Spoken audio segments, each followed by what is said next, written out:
Assalamualaikum warahmatullahi wabarakatuh. Perkenalkan, nama saya Siti Rukmana dari IAIN Sultan Amai Gorontalo, Fakultas Ilmu Tarbiyah dan Keguruan, jurusan Manajemen Pendidikan Islam semester 3. Baik, di sini saya akan memaparkan materi yang bertemakan pembinaan karakter peserta didik, yang yaitu terdiri dari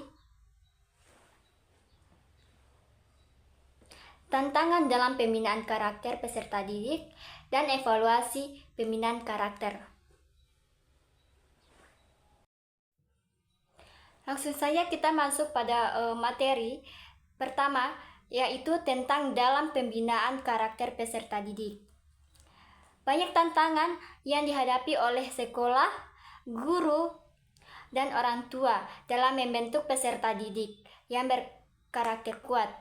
Tantangan-tantangan ini muncul karena pengaruh lingkungan, teknologi, serta perbedaan individual di antara peserta didik. Adapun tantangan dalam pembinaan karakter peserta didik dibagi menjadi beberapa bagian. Yang pertama, pengaruh teknologi di media sosial. Pengajuan teknologi dan media sosial menjadi salah satu tantangan utama dalam pembinaan karakter peserta didik saat ini. Meskipun teknologi membawa banyak manfaat dalam akses informasi, namun penggunaan yang tidak terkontrol dapat berdampak pada perkembangan karakter. Media sosial misalnya seringkali memperlihatkan konten yang tidak mendidik seperti kekerasan, perilaku tidak pantas, atau budaya konsumerisme yang tidak mempengaruhi sikap dan nilai peserta didik.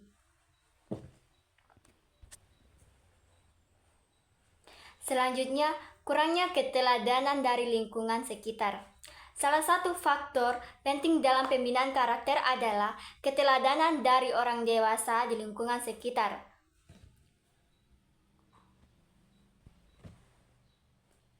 Termasuk guru dan orang tua. Namun, jika orang dewasa tidak mampu memberikan contoh yang baik, maka peserta didik akan kesulitan menginternalisasikan nilai-nilai positif. Misalnya, ketika guru atau orang tua tidak menunjukkan sikap disiplin atau kejujuran, peserta didik akan cenderung mengikuti perilaku yang kurang baik tersebut. Selanjutnya, latar belakang dan budaya peserta didik. Peserta didik datang dari latar belakang sosial, budaya, dan ekonomi yang berbeda. Perbedaan ini dapat menjadi tantangan dalam membina karakter karena setiap keluarga memiliki nilai yang norma yang berbeda. Misalnya, nilai yang dijunjung tinggi di suatu keluarga mungkin tidak sama dengan keluarga lainnya. Hal ini membuat proses pembinaan karakter memerlukan pendekatan yang lebih individual dan sensitif terhadap keragaman tersebut. Selanjutnya, pengaruh lingkungan sosial yang negatif.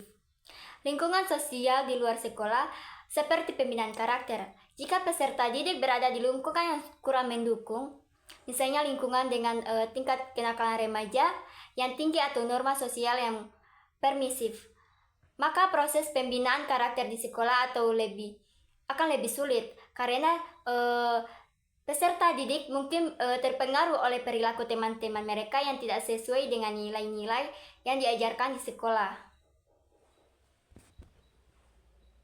Selanjutnya, tantangan dalam penguatan pendidikan karakter di sekolah. Pendidikan karakter seringkali tidak mendapatkan porsi yang cukup dalam kurikulum sekolah. Fokus yang lebih besar dan pencapaian akademik membuat aspek pendidikan karakter terabaikan. Selain itu, banyak sekolah yang masih mengalami kesulitan dalam menerapkan program pendidikan karakter secara konsisten karena keterbatasan waktu, sumber daya, dan kurangnya pelatihan bagi guru untuk mengintegrasikan pembinaan karakter dalam proses pembelajaran.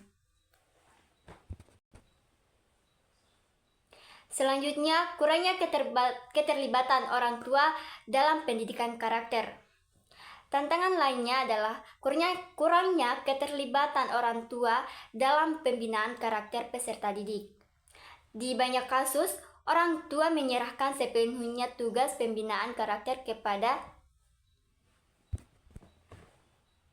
sekolah tanpa menyadari bahwa pembinaan karakter yang efektif memerlukan kolaborasi antara sekolah dan keluarga. Tanpa dukungan dan partisipasi aktif dari orang tua, proses pembentukan karakter di sekolah tidak akan berjalan optimal. Selanjutnya kita masuk pada evaluasi pembinaan karakter. Evaluasi pembinaan karakter merupakan langkah penting menilai efektivitas program yang diterapkan dalam membentuk nilai-nilai positif pada peserta didik. Jadi evaluasi pembinaan karakter dibagi menjadi beberapa bagian. Yang pertama itu mengukur perubahan sikap dan perilaku peserta didik, yaitu evaluasi yang dilakukan untuk mengetahui apakah ada peningkatan dalam aspek-aspek karakter seperti kejujuran, tanggung jawab, kedisiplinan, dan empati pada peserta didik setelah program pembinaan karakter dilaksanakan. Selanjutnya, menilai efektivitas program pembinaan karakter. Evaluasi membentuk nilai apakah metode, strategi, dan program yang digunakan sudah efektif dalam membentuk karakter peserta didik, atau masih memerlukan perubahan dan penyesuaian. Selanjutnya, memberikan umpan balik pada guru dan orang tua. Evaluasi karakter memberikan informasi yang dapat digunakan oleh guru dan orang tua sebagai bahan refleksi untuk meningkatkan kualitas pembinaan karakter, baik di sekolah maupun di rumah. Selanjutnya, metode evaluasi pembinaan karakter. Berbagai metode dapat digunakan dalam melakukan evaluasi pembinaan karakter peserta didik. Metode ini dapat disesuaikan dengan kebutuhan dan kondisi sekolah. Beberapa metode evaluasi yang umum digunakan adalah yang pertama, observasi. Observasi adalah metode evaluasi yang sering digunakan dalam pembinaan karakter. Guru dan tenaga pendidik mengamati perilaku peserta didik secara langsung di kelas maupun di lingkungan sekolah. Selanjutnya, penilaian sikap atau attitude assessment. Penilaian sikap dilakukan dengan menggunakan instrumen seperti rubrik penilaian karakter, angket, atau kuesioner. Selanjutnya, refleksi diri pada peserta didik. Metode refleksi diri memungkinkan peserta didik untuk mengevaluasi perilaku dan sikap mereka sendiri. Melalui kegiatan ini, peserta didik diajak untuk merenungkan tindakan yang telah mereka lakukan, memahami dampak dari tindakan tersebut, dan mengidentifikasi area yang perlu diperbaiki. Selanjutnya, diskusi dan wawancara. Wawancara atau diskusi dengan peserta didik, guru, dan orang tua dapat memberikan pandangan yang lebih mendalam tentang perkembangan karakter peserta didik. Guru dapat bertanya kepada peserta didik tentang bagaimana mereka menerapkan nilai-nilai karakter dalam kehidupan sehari-hari, serta kesulitan apa yang mereka hadapi. Wawancara dengan orang tua juga penting untuk mengetahui apakah perubahan sikap yang diajarkan di sekolah diterapkan di rumah. Baik, itulah hasil paparan materi dari saya.